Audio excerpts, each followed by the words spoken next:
Olá, pessoal! Vamos para a explicação da aula de hoje, da atividade de hoje, começando no livro de História, certo?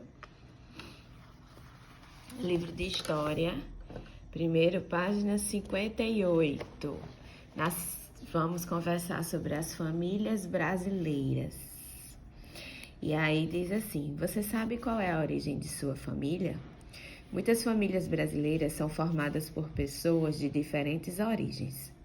No texto a seguir, o médico Drauzio Varela conta a origem da família da mãe dele, que diz assim, ó: meu avô, pai da minha mãe, costumava se sentar na cadeira de balanço e ler as histórias da guerra para minha avó. Era um homem baixo e atarracado, que escrevia com letra perfeita. Nascido numa região chamada Trás-os-Montes, ao norte de Portugal. Veio para o Brasil com o pai, professor, a mãe e um irmão. Foi no Brás, o Brás é um bairro lá de São Paulo, que ele conheceu a minha avó Ana. Essa minha avó nasceu no Porto, uma das maiores cidades de Portugal, e chegou criança ao Brasil, junto com a família numerosa. Então, essa é um pouco da história desse médico, Drauzio Varela, certo? E aqui algumas questões apenas para a gente conversar sobre o texto, né? Que aí ele pergunta, segundo o texto, onde nasceram os avós maternos de Drauzio Varela? Os avós dele nasceram aonde? Então, tem dizendo aqui, né? Que o avô nasceu numa região chamada Trás-os-Montes, em Portugal, e a avó nasceu no Porto, também outra cidade de Portugal. Aí a outra pergunta é, onde o avô e a avó dele se conheceram? Se conheceram num bairro de São Paulo chamado Brás, certo? E aí tem outras questões, mas aí a gente vai para a página 59. Na 59 continua falando sobre a origem das famílias. Então, pessoas de diferentes lugares do mundo vieram morar no Brasil. Começaram a chegar em 1500, encontrando aqui os povos indígenas. Primeiro vieram os portugueses, depois os africanos foram trazidos à força para trabalhar. Séculos mais tarde chegaram italianos, alemães, espanhóis, japoneses, árabes, etc. Todos eles contribuíram para a formação das famílias brasileiras. Observe as fotos. Então, aqui, essa primeira foto é de uma família lá em São Paulo, tirada no ano de 2014. Aqui uma outra família lá no Mato Grosso do Sul, essa foto também foi tirada em 2014. E aqui mais uma família lá de Londrina, no Paraná, a foto foi tirada em 2017. Então, assim, e a sua família? Ou você conhece alguma família que foi formada, que tem uma história do passado, que foi formada de diferentes partes, né? Do Brasil ou do mundo, né? Que vieram morar no Brasil. Então, existe isso, certo? De pessoas de outros países que vieram morar no Brasil, né? E aqui conhecem outras pessoas, se casam e formam famílias. Então, as famílias têm vários tipos de histórias, né? Cada família tem a sua história. Assim como pessoas daqui mesmo, que nasceram aqui mesmo na nossa cidade, se conheceram, se casaram e formaram também uma família. Então, cada família tem uma história diferente, cada família surgiu de um jeito diferente, tá? E aí você pode conversar com sua família para saber como surgiu, né? A sua família, de onde vieram as pessoas da sua família, se daqui mesmo, se de outras cidades, né? Se de outros estados, certo? É uma boa conversa para você ter aí com a sua família. E aqui tem só uma atividadezinha que é assim: pinte de amarelo o quadrinho da frase que está de acordo com essas fotos. Aí diz assim: todas as famílias brasileiras têm a mesma origem. Isso é verdade? Não. Eu acabei de conversar com vocês, a gente viu aqui na história do médico que os pais dele vieram de Portugal, moraram no Brasil e aqui se conheceram e se casaram e formaram uma família. Aqui a gente pode ver várias fotos de famílias diferentes, de lugares diferentes. Então as famílias, elas não têm a mesma origem, elas não têm a mesma história. Cada família está organizada à sua maneira e pode ter origens diferentes, isso sim, tá? Então você vai pegar o lápis amarelo e vai pintar esse quadradinho de baixo, tá? Aí a outra atividade é no livro de ciências. Livro de ciências, página 62, começa na página 62 e aí a gente vai começar a conversar sobre onde vivem os animais. Primeiro a gente vai conversar sobre os pinguins. Você conhece os pinguins? Então vamos ler um texto aqui sobre os pinguins. Diz assim: os pinguins têm asas, mas não voam. Podem andar e saltar sobre terreno firme, inclusive sobre o gelo. Na água, são ótimos nadadores e usam suas asas como nadadeiras. O corpo dos pinguins é recoberto de penas. Abaixo da pele, apresentam uma grossa camada de gordura. Essas características ajudam a proteger esses animais do frio da água gelada onde vivem. Os pinguins habitam a região mais ao sul do planeta, o Polo Sul. Então, eles vivem lá no Polo Sul, que é a região do nosso planeta, do planeta Terra, que é mais fria.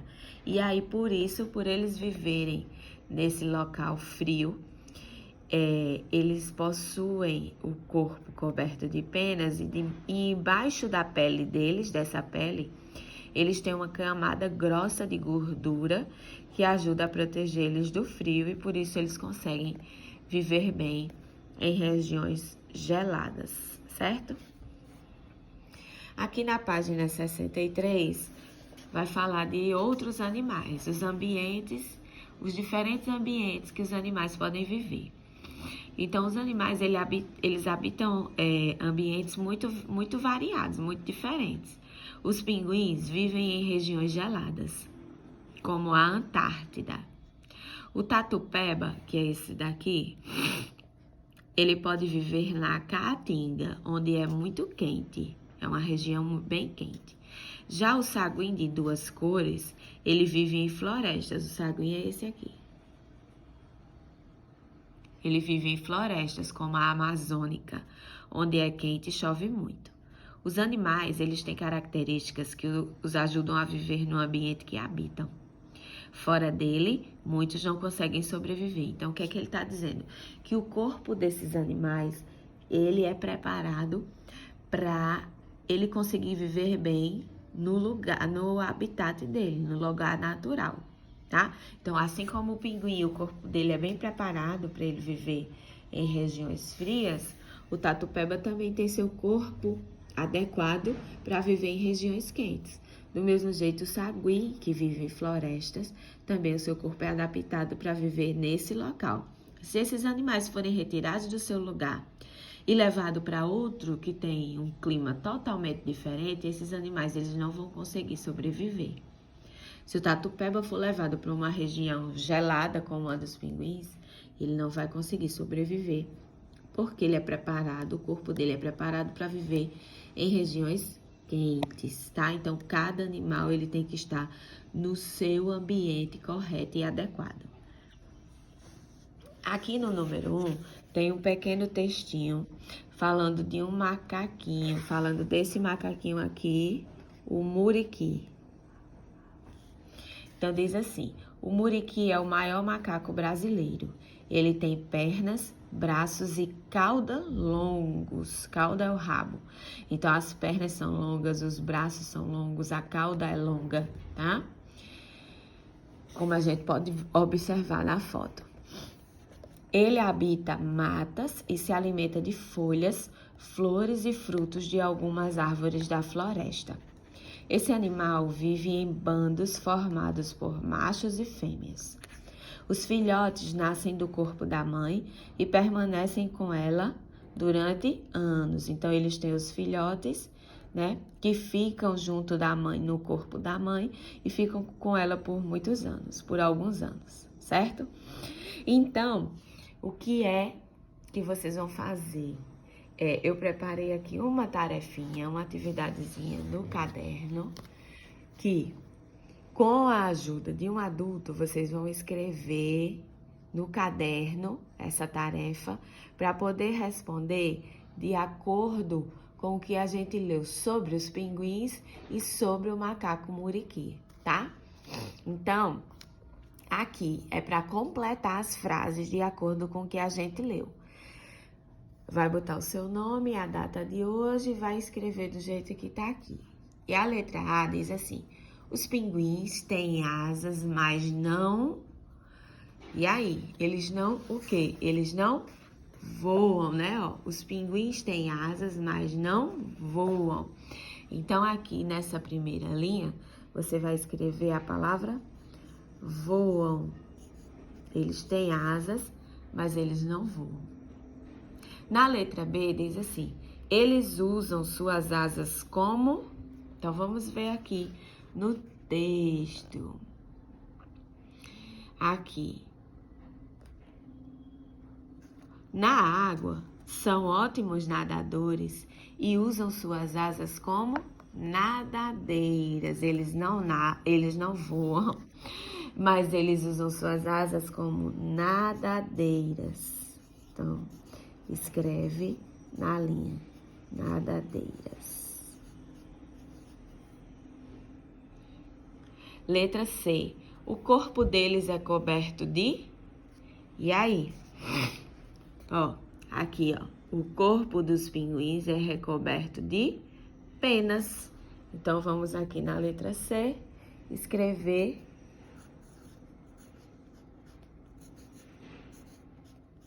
penas. O corpo é coberto de penas. Agora, a letra D, a gente vai falar sobre outro animal. É o maior macaco brasileiro. Como é o nome do maior macaco brasileiro que nós vimos aqui no texto? Já nós vimos aqui, ó, na página 63, o muriqui é o maior macaco brasileiro. Então, aqui na letra D, vai escrever muriqui. É o maior macaco brasileiro. Na letra E, ele tem pernas, braços e cauda o quê? Ó, aqui tem dizendo, ó, tem pernas, braços e cauda longos, né? Como a gente pode ver na imagem. Então, aqui na letra E, vai escrever longos, certo? E aí, a gente pode conhecer hoje um pouquinho mais sobre alguns animais, tá certo? Tira a foto do caderno e manda pra mim. Essa foi nossa atividade de hoje. Tchau, tchau.